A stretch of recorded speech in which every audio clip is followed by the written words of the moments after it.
All right, guys, you just watched the basic plan, the overview. This is video 2. We're gonna dig into some more of the details. This is mainly for people that are new to my channel.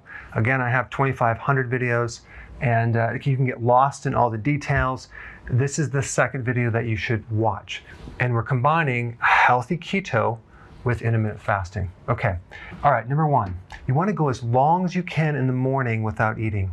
You just don't wanna eat unless you're hungry. That's the thing that you need to focus on, because so many people eat when they're not hungry, and they're wondering why it's not working, they're not getting results, because the body finally is burning fat, and then you start eating. What'll happen is you're gonna raise insulin, and then your insulin's gonna come high, and then it's gonna push your blood sugars low. Then you're gonna be hungry an hour and a half later. So really, it's what you ate the night before that's gonna dictate if you're hungry in the morning. If you do this correctly, like I'm showing you, with just 2 meals a day, you're gonna wake up in the morning not hungry. So the goal is to go as long as you can. You may find that you can't go all the way to lunch. You have to eat at like 11 o'clock. Fine, eat your breakfast there. Okay, but what will happen, you want to keep pushing it to the point where your body is fully adapted to fat burning. You're no longer sugar burning. That could take 3 days up to 5 days. Sometimes it takes longer to get into full ketosis. All right, so that's the first rule of thumb. If we can do 2 meals with a 4-hour window, okay, and what that means is that we eat and then we wait 4 hours and we eat again, that's your window. That will give you a 20-hour fasting period. That's incredible. That's enough to see some serious results. The only time that would not work for someone as far as weight loss goes is, let's say they're going through menopause, they have a slow thyroid condition, and they have a history of dieting, and their metabolism is so slow, they're gonna have to push these together and have 1 meal a day, and then they will lose weight. And there are even people that still will lose just a little bit on this, and they might need to go even longer because their metabolism is so dead. And I've had this happen, not to a lot of people, but certain people that just, from birth, they just had a slow metabolism for one thing or another, and they need to go probably eat every other day. Okay, that's just what they need to do until the system heals. But for everyone else, we're going to talk about what are you going to eat on this first meal and the second meal. I've surveyed a lot of people, and this is what they eat, and this is what I eat. Eggs. I do 4 eggs a day. You can do 2 to 4 eggs. Pasture-raised organic eggs, they're a little more expensive, but they're worth it. Now, it's really important to eat healthy eggs because the factory farm eggs are just so bad. They're just terrible. Then we have avocado. Avocado has tremendous amount of potassium and really good fats to help you go longer. Cheese. Now, if you are a guy and you have a prostate condition, don't do the cheese. But if you have a high quality organic cheese from a grass-fed cow, goat's cheese is even better, not a problem. Okay, so then we have bacon. Some people don't want to do bacon. That's totally fine.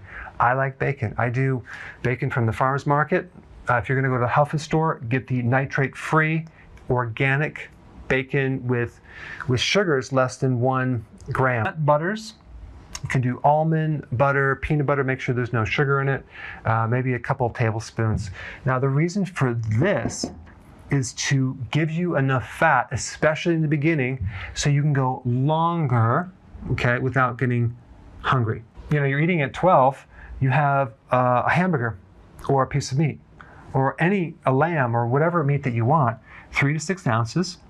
Let's say you're younger and you have a faster metabolism, then you do 8 ounces. Let's say, for example, you're an athlete, you do 8 ounces. Let's say you're a very large person, you need more protein, do 8 ounces. I wouldn't want to go over 8 ounces per meal.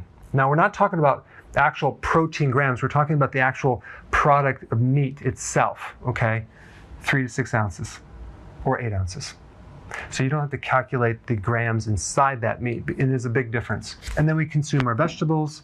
You can steam them. You can have some raw or the salad. I do a lot of salads. We need a large amount of salad. So some people break up their salad between this meal here and this meal, and they do maybe 5 cups and 5 cups, or maybe 4 cups and 4 cups. I mean, 4 cups is not that that much. It's kind of like a medium-sized salad. I personally do all of my salad at one sitting. I'll do like 10 cups, and sometimes I'll do more than that. So I'm used to it. If you feel worse with consuming those greens, that means that your microbes are not quite in the right place. You might have a condition called SIBO. I'll put a link down below, in which case you want to cut back on your vegetables, because what's going to happen, the fiber in the vegetable is going to retain fluid. And you're going to feel bloated, and your weight loss is not going to come off. It's not because you're not losing weight, it's because you're retaining fluid. Okay, just realize you want to feel good after consuming this, and you may have to eat small amounts and gradually increase it, because guess who's eating the fiber from your vegetables? The microbes. And they might not be plentiful enough to do that. So there's many different reasons. I'll put a video down below just on that one topic. Olive oil, balsamic vinaigrette is a great dressing. Maybe a handful of nuts, some seeds, because we want that fat. So this is like one option of a meal. This is another option of a meal, just to give you an example. I put a link down below to my website because I have a lot of different examples of different meals. I have a whole recipe, but this would be an example of a typical meal for someone. Okay, let's say you do fish. I love salmon. Salmon is one of the best proteins because it has omega-3. We want to do quality protein. So you can also do sardines. Believe it or not, there are good fats in sardines. I did a video on that. Or seafood, okay? This gives you the iodine. So you do your fish or seafood, your salad, this is for your dinner, and a fat bomb. What is a fat bomb? It's like a little cookie with healthy fats in it. You can make recipes for this. A lot of people consume a fat bomb just to get them satisfied so they can go from one meal to the next. As your body adapts to fat burning, you probably won't even need that because you're burning your own fat, but in the beginning it's really helpful. Here's another option for some food. You can do chicken with the skin preferably, nice and crispy, or chicken wings. Let's say you do, again, 3 to 6 ounces of chicken or chicken wings. You do your protein. It's moderate protein. Asparagus, okay, or any other vegetable that you like, or your salad. And then you do olives as your fat, okay?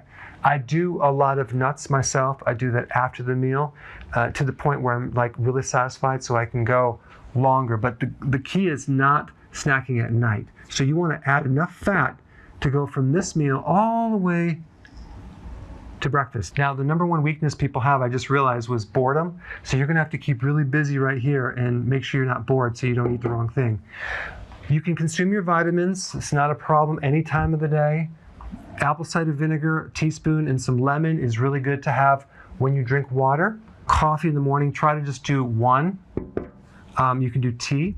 You can add some bulletproof. That's MCT oil, coconut oil. You can blend that in your drink if you want, especially in the beginning, to allow you to go without having the first meal. Not a problem. But if you find that slows down your weight loss as you do this over a period of a couple weeks, then you might want to drop out the extra fat. Urge to snack, that means you need more fat and more greens, more vegetables. Those two things will solve the problem. If you crave bread, you need more B vitamins. I recommend electrolytes, a good powder, and B vitamins and or nutritional yeast. You can get them in tablets. Very important, just to make this transition smooth so you have no problems. Sea salt, don't be afraid to add more sea salt because you're gonna need more salt. You're gonna dump more fluid on this program, and so you have to replace it. The best time to exercise is when you're fasting, so in the morning, okay? It's actually, you'll get better benefits. Realize that it could take longer to adapt, but the way that you know you're in hardcore ketosis is that you crave nothing. You're not even hungry anymore. That's when you know it's really working. Better than any other test. This should give you the next layer of information or knowledge you need to know. Hey, if you're liking this content, please subscribe now, and I will actually keep you updated on future videos.